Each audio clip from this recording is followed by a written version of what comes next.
Drink beer. Think beer. You're listening to Brew Bloods.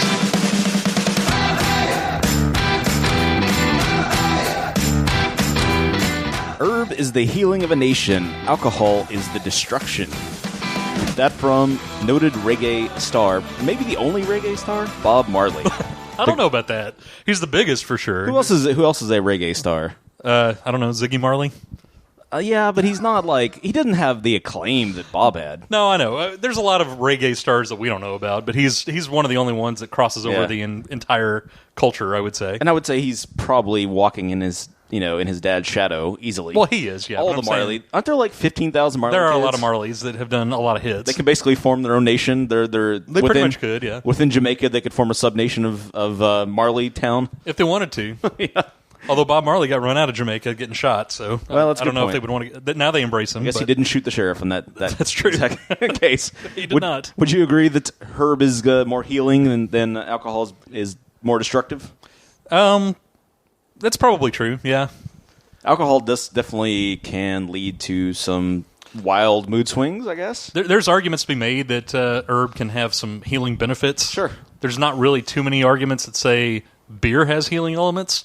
They sometimes, it could subdue you in certain situations if you need medical attention, like the old West where everyone swigged a thing of whiskey before they had raw surgery with no painkiller. Yeah, true. And it can disinfect, I guess, if you have an open wound. But there's once again in the old West, if you get a rattlesnake bite, you can form the X, pour some vodka on it, or some grain liquor and disinfect. But outside of being used to disinfect wounds, I don't really know that it has too many medicinal points. I will say that marijuana definitely has its more of a subduing quality. I don't know if is it really more uniting than alcohol? I don't know, because I don't know about more uniting, but people get rowdier, I think, with alcohol, though. Well, yeah, definitely. So you have that problem. Yeah, there's no doubt about it. I don't think too many people that partake in the herb get real angry. No. Which can definitely happen with alcohol, but I also think alcohol can definitely be communal. We've talked about that several times. Yeah, exactly. And I think the craft beer movement is a good example of people coming together under alcohol. Well, and I would say also, alcohol has been very much a building block of civilization. Absolutely. And some of what we're going to talk about today, beer has been a big component of the United States for a long time, as has been for many, many civilizations. Well, the Pilgrims brewed beer and gave light versions of beer to their kids because if you drank water, you died. Right. Yeah, it was it was an important food component for nutrition. That's true. Cleanliness, things like that. So you didn't. If you get low ABV alcohol, you could go live in the desert on that for a while. Yeah. It does have it. Maybe it's not too hydrating, so maybe the desert's a bad idea. But overall, it does at least give you gives you some calories and things that you would actually be able to survive on. Gives you the carbs. If you need to hydrate, just slice open a cactus and drink from that. Right, exactly. So you got your water and your nutrients. Yeah. It's definitely a food source. Yeah. It can be if you needed it. Yeah. So let's talk about some fun United States beer facts. Being that today is July 4th, we are celebrating the old birthday of the United States. I was about to say America, but America includes Canada, and Canada Day was last week. So that's true. Well, America could include South America.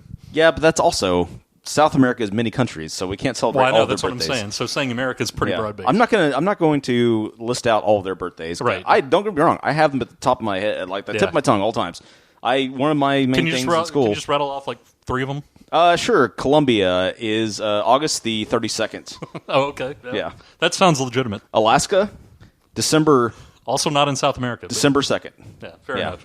And not its own country, but, well, it was a good effort. You asked for facts. I gave you facts.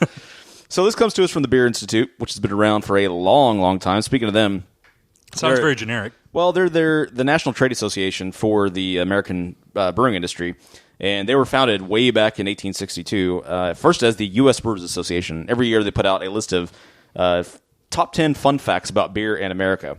Oh, okay. So for 2017... We're about to have some fun. We're going to go through all 10, but we'll go through a few of the more fun facts of the... The most fun? They're not all fun. Oh, okay. Like, don't drink and drive. That's not a fun fact. No, that's not. That's just more of a cautionary tale, so don't do that. That's not a fun fact at all, actually. And don't smoke marijuana and drive either. Yeah. My brother did that, and while funny, it was also kind of dangerous, given how, the door the passenger door just, popped open. They just kept driving with the passenger door wide open. That seems unsafe. Yeah. Yeah, and so the first beer recorded in America was from 1587 in the Virginia colony. Virginia? The Virginia colony, yes. The original French pronunciation. Colonists used corn to brew the first recorded ale in the colony. And, of course, now we use many other substances. Barley, corn, millet, oats, rye, sorghum, and wheat. This wasn't West Virginia, right? This was regular? No, this is back when there was just one Virgin. Okay, makes sense. There were not two Virgins. They were not a bifurcated Virgin. They should go ahead and merge anyway. They it's should. Kind of BS. It's much like Richland Hills and North Richland Hills in Dallas.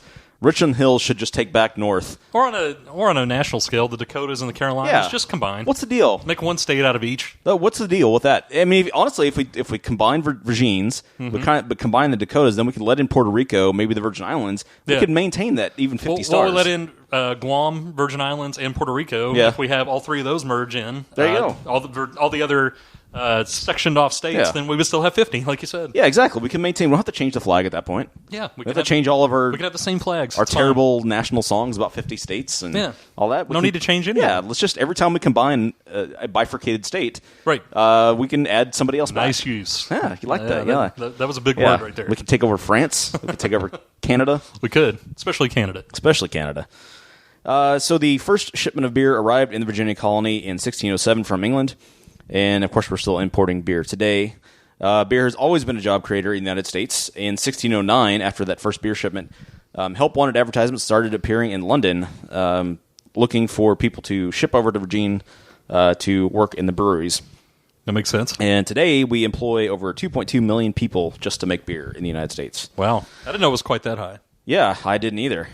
Let's see. So apparently George Washington habitually had a silver pint or cup of mug of beer placed by his plate, which he drank while dining all the time. And he did not have wooden teeth either. Apparently, yeah. Apparently that's fake news. That is fake news. Yeah. They were made of like animal teeth, ox teeth. and slave teeth, literally slave teeth. I know. Yeah, he must have had one like nasty mouth. Oh yeah. Can you imagine the hell breath that came out of George Washington?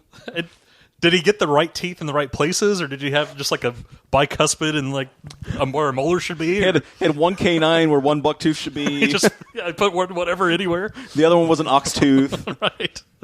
Yeah. How do you combine I don't know, ox teeth like you said. And human teeth and I don't know. One was wood. Another one was made out of gold. Some random dog teeth. Yeah. I don't know. Whatever he had in there. One was a weird combo. One was one of Jefferson's slaves' teeth that he probably made out with right before he took the teeth out. Probably, yeah. One was made from ox. One from beaver. Anything. There was a stray tooth. Any random animal found in the Northeast. Little known Washington fact: if there was a tooth lying on the ground, he was going to incorporate it in his mouth. He ended up having like 1,000 teeth. Yeah, he had a shark. Like a shark. He had a shark mouth. Yeah, exactly. That may also be fake news. Maybe he should be part of the next Sharknado movie. There we go. Let's see. Tom Jefferson, the third president of the United States, his earliest plans for Monticello included brewing space and storage for plenty of beer. And today, just in Virginia alone, there are 238 breweries. A couple of them I did see on my fabulous vacation. Oh, fancy guy. We never did talk about that. Yeah, we haven't recorded in a while, so we didn't talk about your fabulous Washington trip. Maybe we'll do that. We'll do it at some point. Not now. Maybe then. Yeah. When then is now. So during the Revolutionary War against Jolly Old, the beer was a part of a soldier's daily ration. They got a quart of beer a day made out of spruce or malt. So that was part of the ration. That started on June 10th, 1775. In 1862, to help fund the war effort, the Civil War, Lincoln signed legislation to tax beer to help finance the government during that time. And 37 New York breweries formed the United States Brewers Association to ensure that the taxes got collected. And then that later became, in 1986, the Beer Institute. Oh, okay. Makes sense. And according to Wallet Hub, not a real site. That's fake news. It's like money porn, I guess. Yeah. Ooh, look at that fancy leather wallet. Oh, you have a Confederate dollar. You have it on a hub. Yeah. Yeah, exactly. That rare Liberty Bell. Ooh, so sexy. That is, yes. Let's see. According to Wallet Hub, where everyone likes to jack it to money, Americans spent $1 billion on beer over the 4th of July weekend in 2015 alone. It makes it the most popular drinking holiday. I'm not surprised about that at all. At least for beer. Yeah. And finally... Well, I figure Memorial Day would be close. Yeah. Any of those like outdoor, warmer, grilling type days, yeah. I figure those are going to have the most beer consumed. Basically, anytime we celebrate soldiers and their efforts, we turn it into a drinking holiday. Pretty much. Well, or Labor Day, really. I think those three would probably be the top three because people drink a lot at Thanksgiving and Christmas, but that's like I bet that's a lot more regular alcohol than it is beer. Yeah. It's warmer, or excuse me, it's cooler, and that's like a warming type drink, and beer is more like, I want something cold when it's hot outside. Yeah. So it doesn't really surprise me that those summer days are more beer-oriented. Outside grilling. Yeah, exactly. Doing cannonballs in the pool, jackknives. Becoming super sweaty grill mark. That's right. You know. Absolutely. They all become super sweaty GM. They do. SSGM. Yes. And last year, I guess we did go through all 10 facts, but last year the AAA projected nearly 43 million Americans traveled during Independence Day. It says, don't drink and drive. Be safe on the roads. Okay. Well, so if you're listening to this on July 4th or any other day, and you're driving around drinking. Yeah, if you have a beer in the hand, that's not cool. That's not cool. We are not the Bad News Bears era where you could just leave a 6-pack in your center console. It's like my father when I was 5 and could drive around drinking a Budweiser. Have a roadie, We can't do that now. Back in the day, it was kosher. It was kosher. Yeah, it wasn't illegal, I don't think. It was literally... Or they didn't care. It was literally part of Jewish law. Maybe it was illegal. It was literally didn't care, but now kosher, they do care. Yeah, and now the rabbis disapprove of that. It's no longer kosher, so you cannot have a roadie anymore. Yeah. No more Budweiser on the road. Texas was probably one of the last states to ban it, actually. I would guess. I wonder if I guess there probably aren't any states that allow roadies anymore. I could be wrong. I don't think so now. Not that stops a lot of people. No. Including some people closely associated to me. Have you ever roadied before? I've never roadied. Actually. Not with beer. I've occasionally taken the remains of a drink. Like not like a full... Right. Yeah, not a full vodka martini or something. Yeah. With a twist. The whole glass where you're trying to keep it from spilling. But you look like Jason Segel in the Samantha scene from Sarah Marshall. There's been exactly on the road. There's been occasion when I've had like half of a drink, let's say, and we're going a short distance, but I've never gone like driving around town. Yeah, like from here to 2 eggs. Yeah, all the way to 2 eggs, or Gun Barrel City. You need a roadie to go there. Yeah, I need a road. I need to be drunk to want to go there. But yeah, I never any significant distance. Not that that's an excuse. It's not an excuse. You shouldn't do that, kids. Do not drink and drive. I've never done that. I've never taken alcohol with me. It's something I've done frequently. I've ridden with someone who was drinking in a passenger seat. I don't know if that's any better, but which I still don't know why that's not allowed. They probably just assume the driver can reach over, have a swig of it, and just go, "Oh, it's really theirs." Although, they could test you and prove that you didn't. I don't know. Yeah, that's a good question. That is a good question. I mean, they could, run a blood alcohol test on you. Yeah, absolutely, yeah. But don't drink and drive. There are plenty of services these days available. Don't test these limits we're talking about. If you're gonna go 2 eggs, Gun Barrel City this weekend, take a Lyft, take an Uber all the way. Yeah, I'm sure the Lyft driver will you also can't drink in the Lyft driver's car either. But which is also some BS. That's something we should definitely allow. Yeah, I agree. That's some true quality bullshit. They should have. That's how the cabbies could get the leg back up. That's true. They pass. It's true. Since they have like the window and between them, that they can actually allow roadies. Yeah, they should absolutely. Yeah, they should do that. Maybe Lyft and Uber should start a party bus service so you could order up the party bus. Yeah, how does the party bus get around it? Yeah, exactly. I guess because they have a special bus license, but party bus license. You could give the bus driver alcohol just like you could any other passenger in any other vehicle. Yeah. Doesn't make a lot of sense to me. I wonder if they put like a air marshal on those once in a while, just like I doubt it. The plant. Hey guys, are you enjoying your party? I too am a fellow party goer. I don't know why an air marshal would be on a party bus, but I don't know why he has to talk like that. I too am a cool hip party goer, here to enjoy this alcohol. Does anyone know this 60-year-old guy? It seems kind of random. I'm your brother, John. Don't you remember? Considering party buses are generally rented out by one party, it'd be weird to have the one rando in there. And then he pulls a gun on the bus driver and blows his head off. Yeah, exactly. That sounds fun. Mid-highway on the way to Gun Barrel City. That sounds as safe as giving him alcohol, yeah. And the driver takes a shot. He just pulls out his Glock and blows his head off. Exactly. That sounds great. Yeah, and then he kills everybody else with his 38 special from his pant leg. Oh, yeah. Way to go, Air Marshals. Way to go. Way to go. Happy 4th of July. So that's our probably one and only PSA ever on this show. It is. No, don't drink and drive, and don't blow a driver's head off. Everything else, we try to encourage people to be degenerates. So. And if you see a guy that doesn't fit into your party, there's a good chance he's a U.S. Air Marshal on your party bus. Check his butt for a gun. That's where he keeps his Glock. Exactly. All U.S. Air Marshals go through a special butt cavity training. Bridesmaids taught me anything. That's true. What it was. Exactly. And so it didn't teach me anything else. Today, to further our celebration of the United States birthday, we are going to drink a beer that ostensibly celebrates America. Yeah, Mark sent me all around town. Said, "That's right. I don't want to review anything that is not a July 4th style U.S. celebratory style beer." But I sent you in a Lyft. around town. That's true. Yeah. And a party bus. I love party bus. He sent me in the party bus with a guy with his head blown off. So that wasn't too great, but Yeah. You had to sit in the lap of his corpse and drive around. It was traumatic on several fronts. I haven't seen a murder in front of me before, and almost dying when the bus went off the road. But through all of that, I was able to find an America F Yeah type beer. All right. And we'll take on that beer after this.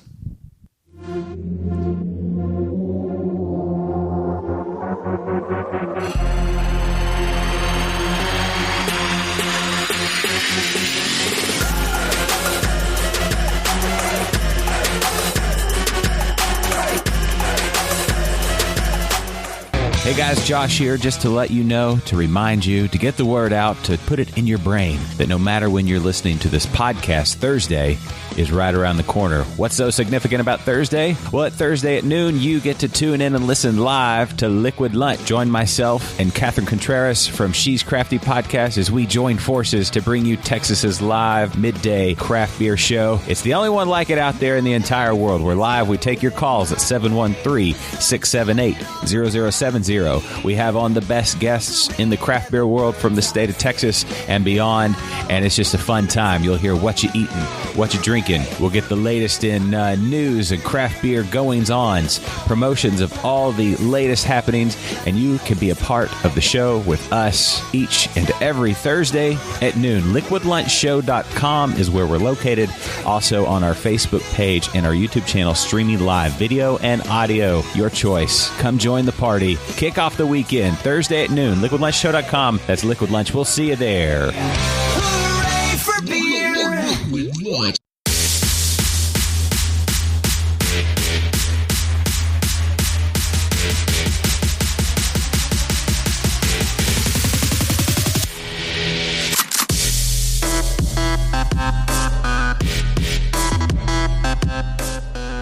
So today we're celebrating America with Clown Shoes, a brewery we've intended to take on several times before. Most recently St. Patrick's Day, but for whatever reason we didn't get to it. So here we are, back with Clown Shoes. Yeah, St. Or not back Patrick's with, Day, but here we are. with Clown Shoes. To give a peck on the cheek to Clown Shoes. Yeah, so Clown Shoes is very notable for their labeling, I would say. I love their labeling. They stand out quite a bit on the shelf. They have a lot of rando stuff. And, that's part of what's attracted me to them in the past. Yeah. They're pretty readily available. I would say they're one of those, like several other breweries, they're always kind of around, so I don't think about them as much. Yeah. Although, like I said, they do stand out more than some of those other breweries because they have the unique labeling. But often, do you get Clown Shoes very much, just randomly? Yeah, I'll pick them up randomly. So mostly what you said, it's usually the labels that draws me first. Something catches my eye. I've had many of their beers. They're definitely one of those breweries that you talk about scatter shooting. Those guys, they load up their beer shotgun with a bunch of rock salt. They do. And then, they have so many beers. Oh, yeah. And they mass produce them, on a large scale. Because you can find Clown Shoes just about everywhere. I was going to say, Clown Shoes is not one of those breweries that I have found to be, we have this special release where you can only get it this time of... Maybe they have seasonal, but they don't have, we're only going to have a limited run, and you better get it at the counter because you're not going to be able to find it. Most all the time, Clown Shoes makes enough to where you're set and you can get it. Yeah. They, I love their artwork. They, a lot like Noble Ray, it really stands out on the shelf. And it appears that it's the same artist, I guess, that's doing it. Or maybe it's a group that they can all draw similarly. But they almost look like paintings. Yeah, they're really cool. They're very, if you've somehow never seen a Clown Shoes beer, they're very much like a comic book-esque drawings. That's true. Yeah, that's a good description. A lot of detail in them, very creative, very, they really pop. A lot of color to them. They really pop on the shelf. Now, I haven't always cared for all their beers. I would say I've had a largely good experience as opposed to bad experience with their beers, but one that just jumps out that I really didn't care for was, I think it was a Russian Imperial Stout called the Good, the Bad, and the Unidragon, and it was based on, I think the base was the Blakehorn Unidragon, which I thought was a decent Russian Imperial Stout. If I could have the style completely wrong, but Blakehorn Unidragon? That's what you're talking That was about? the original base. And then the base, okay. Then they made it a variant that might have been just for Texas called the Good, the Bad, and the Unidragon. Oh, okay. And yeah, maybe so. And, I have not had that one. I didn't really care for it. I thought it was a little too dusty, a little too bitter for my palate. Some people probably really appreciate it, but it didn't really work for me. A little too burned tasting, charred. Yeah. But that may have been what they were going for. I didn't do a lot of research into it at that time. But the Clementine, really, really good, solid beer. They've had so many. Like, Didn't they also have a pecan that you weren't a fan of? I think it was them. may have been. It's possible. Yeah, like you said, I think they're a little bit hit or miss. Yeah, but man, like they make so many dang beers though, and it's amazing. I don't know what their production size is, their brewery size, but man, they put out a lot of beers. Oh yeah, I mean, just to go over a couple of the top beers they have, you got the Clown Shoes Tramp Stamp, gets a 92 overall and 750 reviews. The Undead Party Crasher, which it's a 10% Imperial Stout, which gets a 93. The Chocolate Sombrero, which I have had, which I enjoyed quite a bit, that gets a 93. Wasn't that a spicy beer, or am I thinking of something different? I don't remember it being spicy. I remember it just being more in the vein of kind of like the Rogue Chocolate, something like that. Although a little sweeter than that. Excuse me. The Hoppy Feet Black IPA. That's a 7% Black IPA. Not a big Black IPA fan, so I probably won't ever have that, but I haven't had that one. Very short-lived trend, the Black IPA. Yeah, and then the Unidragon that you've mentioned before, it's a 12.5% Imperial Stout. 94 overall on 650 reviews. And then they have the Clementine, which is a wit beer, which is a 6%er and gets a 76 overall. Yeah, it's a good solid wit beer for sure. Yeah, I feel like wit beers get low ratings a lot, but it's one of those styles that I feel like hit early in the craft beer evolution of America, especially around the same kind of started to evolve around the same time as wheat beers kind of took off as kind of the first foray into the craft beer market. So now this is the one. I know you had this one because it's retired in 2013, and we talked about it before this show. It's the Genghis Pecan Pie Porter. And I remember you not being a fan of that. Okay. Yeah. I mean, I remember the bottle, but I don't remember what it tasted like at all. Okay. But it actually got decent reviews. And I know we have a fan, it might be Nikki B, as we used to refer to her as, who really liked the Space Cake IPA. And I remember it didn't really work for me. I don't think I've had that one. It was okay. It just wasn't, I don't know. There was something about the hop profile that didn't really agree with my mouth. Yeah. Well, fair enough. Yeah. Well, today we're going after a mixed bag. It's a Belgian IPA from them. Why are we celebrating the Belgians on an American holiday? I don't know. That's a good question. What the hell has immigrants ever done for the United States? Well, we'll cover that in a future episode. But in the Politicast. Yeah, exactly. Brew Blood's Political Edition. This one is called the American Monastic, I'm guessing. This is, like I said, a Belgian IPA. The commercial description says this beer features 7 premium hop varieties and a Belgian yeast strain. From the right to wear monk robes with stars and stripes, shamelessly eat greasy cheeseburgers, and unrestricted use of the selfie stick. This beer represents the freedom to explore America. So, what better Belgium? beer could you have for 4th of July? The one that talks about eating greasy cheeseburgers, wearing robes, and exploring America. Yeah, you just would figure if they're going to do an American celebratory beer, they would do like an American IPA. Like West Coast or an East Coast IPA, maybe not. I mean, not a Belgian. Really, nothing against Belgium, but you would figure they might do something a little less Eurocentric. Belgium, I know you really hate Belgians. Much like Hitler, you guys had that together. Although it's a Belgian yeast strain with 7 premium hop varieties, so maybe the hop varieties will override that. I could have sworn I saw, and I'm probably wrong on this, but I could have sworn it tastes a lot like a Belgian triple. It's got like a base of a Belgian triple, which I know you're going to hate. That's not what this says. No. I could be wrong. Yeah. I smoked a lot of dope earlier, so. Honey, light bitterness, slightly herbal are some of the descriptions. Moderate bitter flavor, pine dominating are some of the descriptions. So, I have high hopes for that. But to go for the ratings, Beer Advocate gives it an 88 overall. Rate Beer gives it a 93 and 70 in the very offbeat style that it's in. And Untapped gives it a 3.7 out of 5. So a little bit lower, but not bad. The Rate Beer and the Beer Advocate scores are pretty high. Untapped's a little bit lower than I would have expected, but yeah, I would say fair to middling. Yeah, 3.7 is above average, but not great. But it's almost kind of in that. Yeah, it's slightly above average. Yeah. So expectations for this beer? If it focuses more on the hoppiness and less on the Belgian, which it appears to from reviews, then I think I'll be happy because those are pretty good ratings, and I love a good IPA. So because the pioneer, the better. We are noted, like when it comes to Belgian beers, there are certain things I like about Belgian beers, but I'm not generally, and you're not really a big fan of earthy tones. I don't like beers that taste like you're eating a lawn. Yeah, a lot of times. I'm not a fan of that. Although we should review the St. Arnold lawnmower at some point, because that does taste like you are a We lawnmower. should, because that's your Yeah, old school favorite. We should both review our gateway beers at some point. Yeah, that's true. But yeah, they definitely have that kind of dirt undertone. A lot of them, a lot of Belgians that I don't really care for, and I know you don't either. Yeah. So yeah, I would tend to agree with you. And a lot of Belgian beers. Yeah, exactly. But You're always saying how regular Belgians are dirty and have dirty exactly. undertones and overtones. yeah, I like to lick them All as I'm kinds going of down the tones. street. Yeah, Yeah. just take a random sampling of Belgian filth.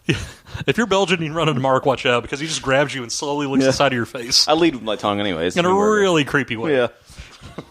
It takes about 2 or 3 minutes for him to go from chin all the way to forehead. Hey, I'm dedicated to my work. I like a lot of detail. It's a thorough tasting. Exactly.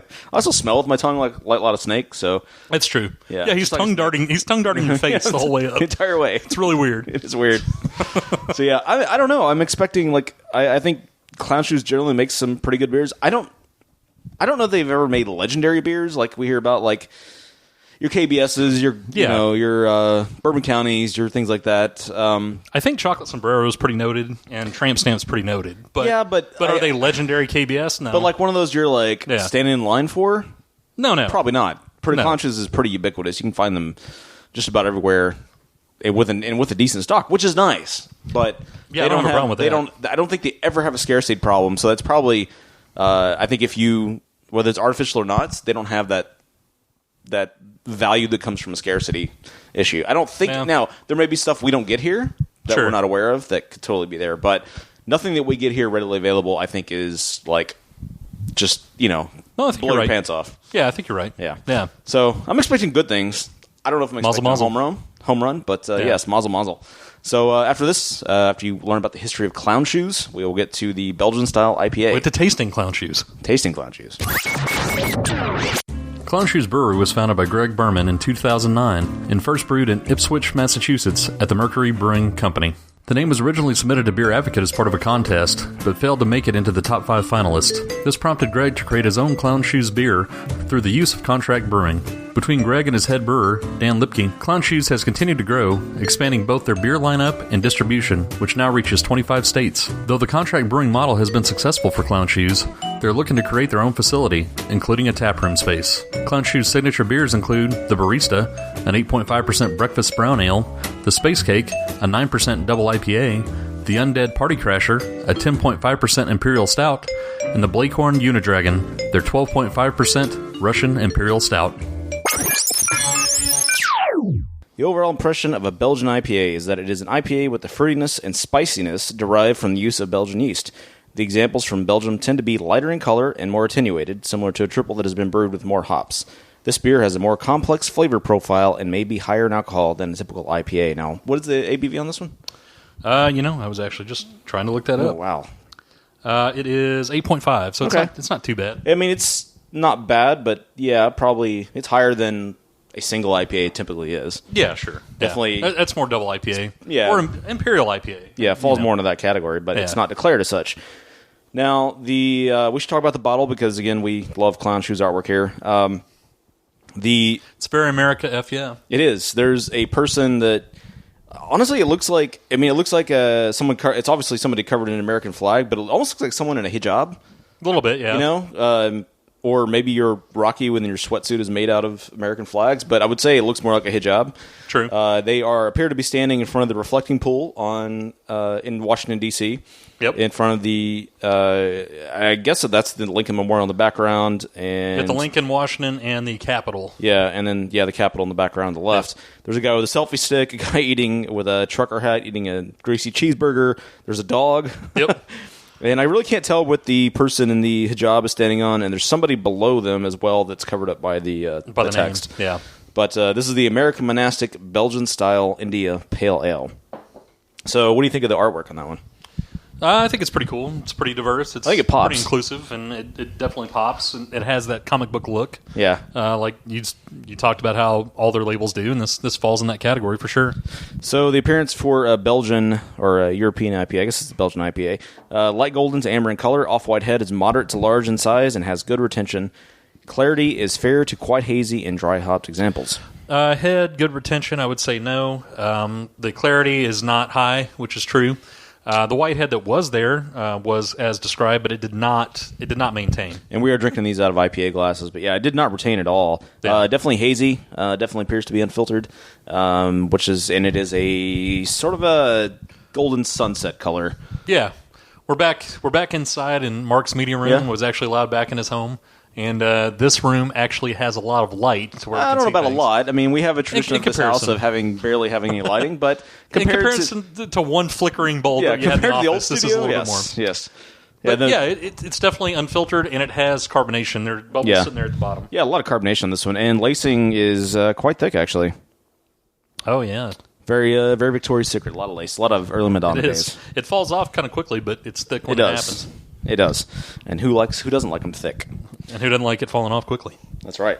Aroma, moderate to high hop aroma, often tropical, stone fruit, citrus, and or pine-like, typical of American or New World hop varieties. Floral and spicy can be found, indicating the European hops. Sometimes can also be grassy due to dry hopping. Now, grassy due to dry hopping is definitely present to me. I feel like it's definitely got an earthy, grassy aroma.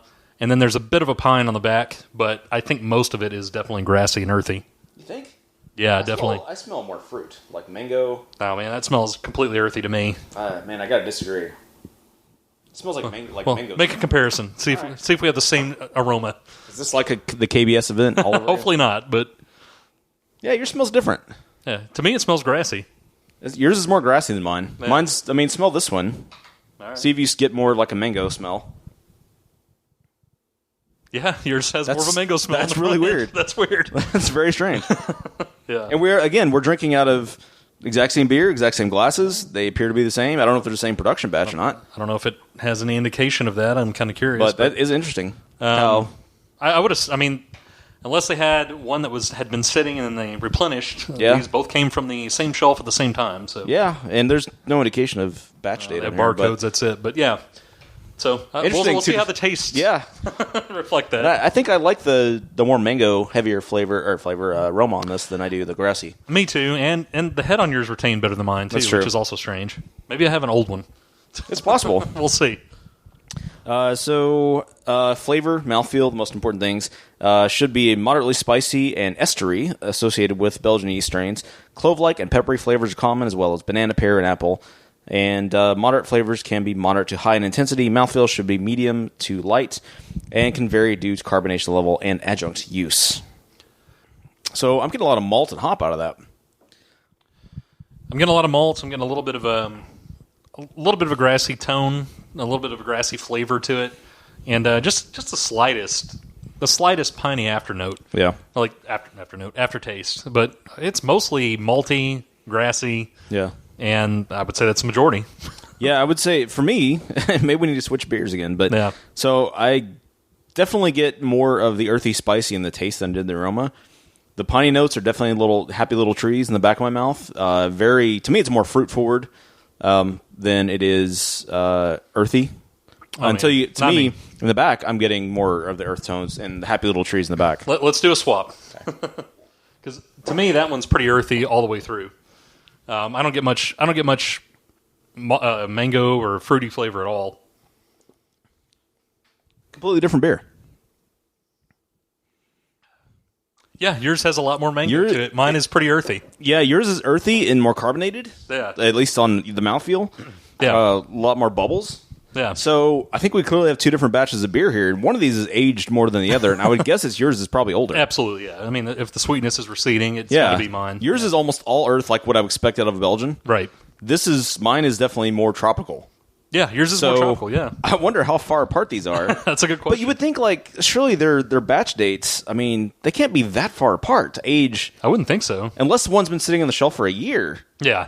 But to mine, age so mine quickly? tastes like it's been sitting a lot longer, probably Yeah. at least half year. I you mean, know? considering how many different beers they produce, Yeah.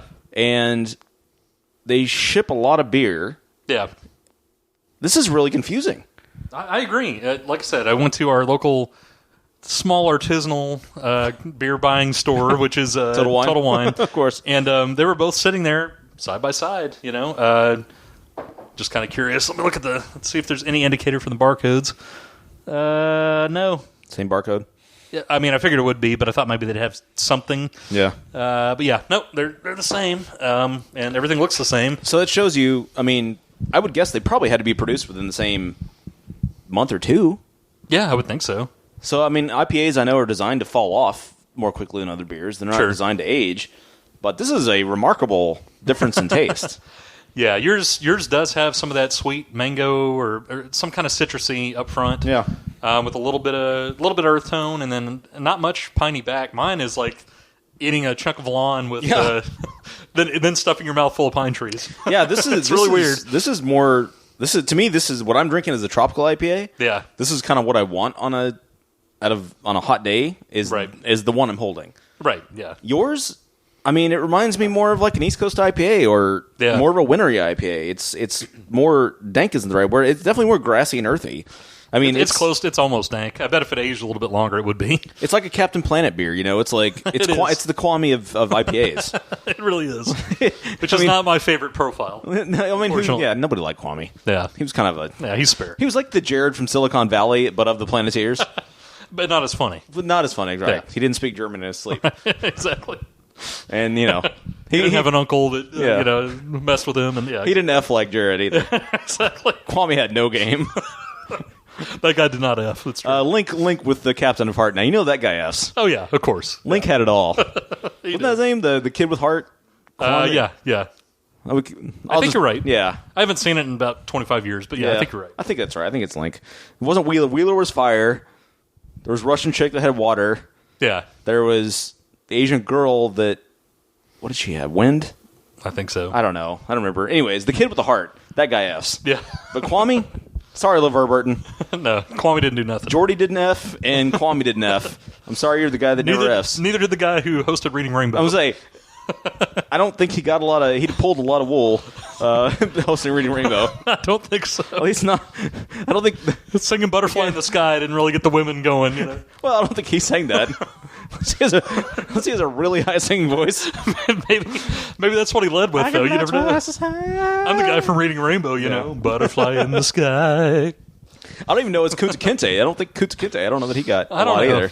More likely it's that than the Reading Rainbow guy. Yeah, true. I feel like people just feel sad for him in that role, though. Yeah. And LeVar himself, I'm sure he's a perfectly wonderful gentleman. Having those roles, maybe he, is able to pull it down like Jared, but...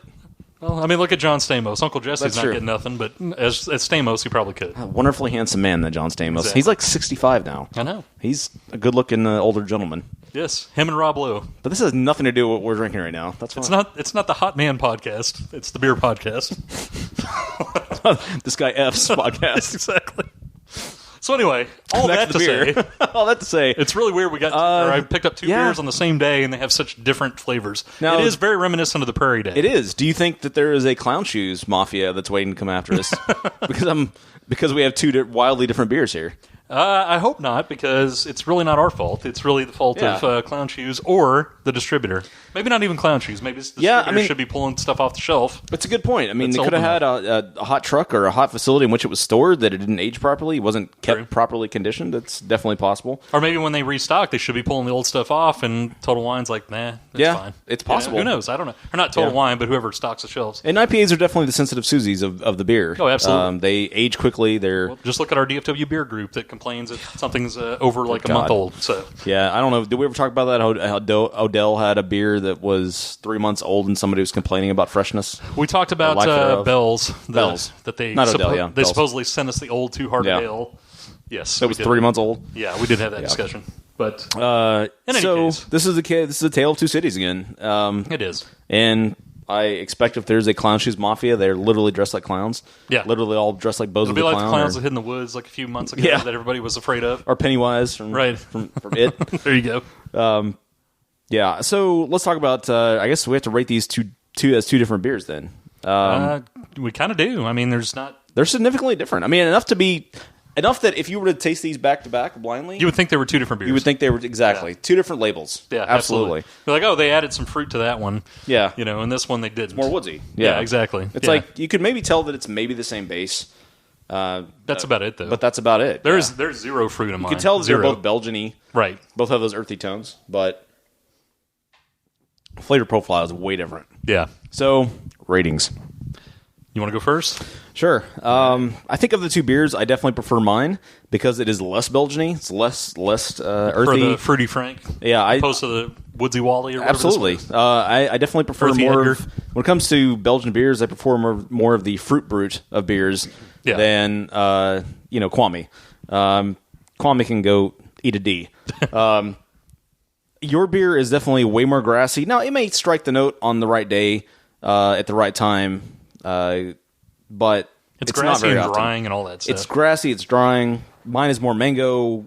I can definitely taste more cloves there. But it's more of a lighthearted IPA. Going to give you a few laughs.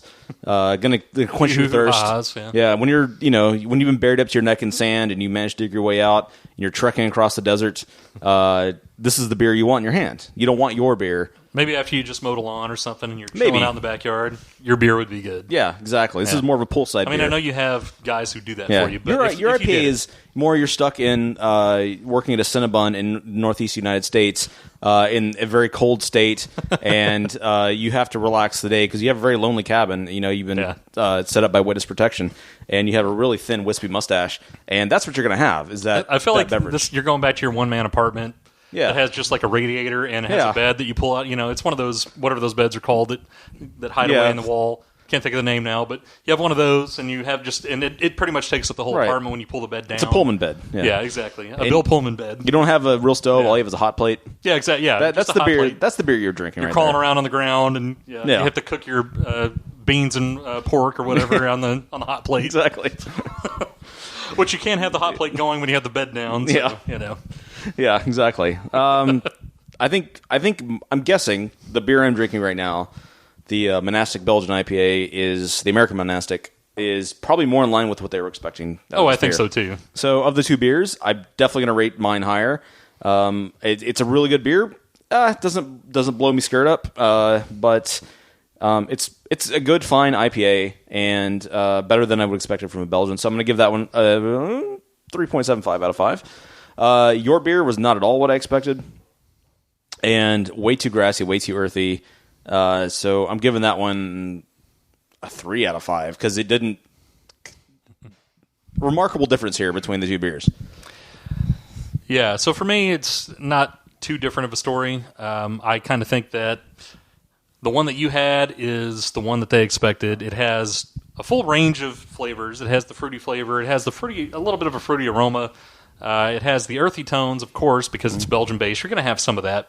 And then it has enough pine and IPA-type elements to it to kind of balance it out. So, It has kind of a champagne-esque quality as well. yeah, it does. So I think yours is more balanced because you get that earth tone, but you get that fruit to kind of balance it out. Yeah. Mine is just like desolate, drying, eating clumps of grass, and then throwing some pine needles on top of it. Earthworm turds. And I love pine. I love piney flavor. But I want something else other than that when it's supposed to be a balanced beer that's supposed to have more than just that from the Yeah. description. You're supposed to have that and a little bit of Belgian-y, and then you're supposed to have some fruity flavors. So for yours, especially for a Belgian, because again, that's one of we kind of agree that that's one of our least favorite styles and not one that we go for too often. Pleasantly surprised, pretty balanced beer. I'd probably give yours, well, not probably, I will give yours a 3.25 out of 5. Oh, wow. No, it's not bad. I would drink a couple of those and be satisfied.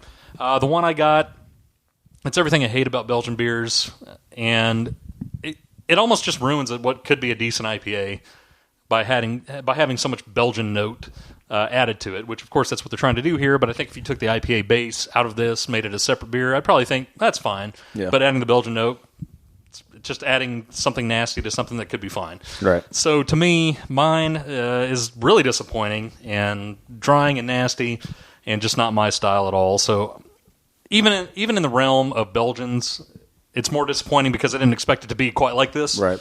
So I'm putting this one at a 2.25 out of 5. Ooh, that's a harsh rating right Yeah. there. That is a harsh rating. It earned it.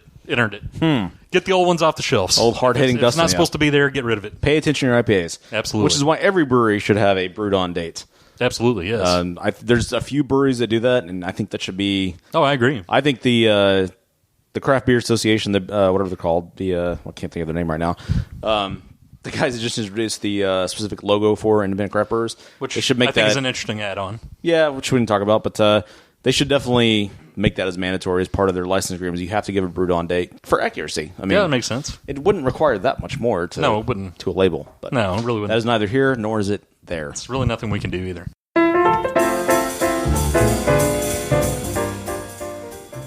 Well, thanks for listening to another episode of Brew Bloods. Thanks to everyone who listens to the show. We really appreciate it. Thanks, everybody. Thank you. Thanks for celebrating July 4th with us. Don't drink and drive. You can firework and drive. Feel free. Like if you have a Roman candle, That feel might free to blow drive your down the hand off, street. but- And yeah, I mean, but feel free to launch it at your friends. That's fine. Just don't But if you're drink and sober drive. and do that, then we're kind of hoping to do that anyway, because it doesn't make a whole lot of sense. Yeah, true. So go ahead. It's fine. Good points. Check us out on the social networks, Tumblr, Instagram, Facebook, and Twitter, the occasional Snapchat, very occasional. If you have any feedback on the show, you can email us at brewbloodshow@gmail.com or call us at 469-573-BEER. That's 469-573-2337. Is that what beer is in numbers? That is what it is. Nice. I know. We're real fancy with the numbers.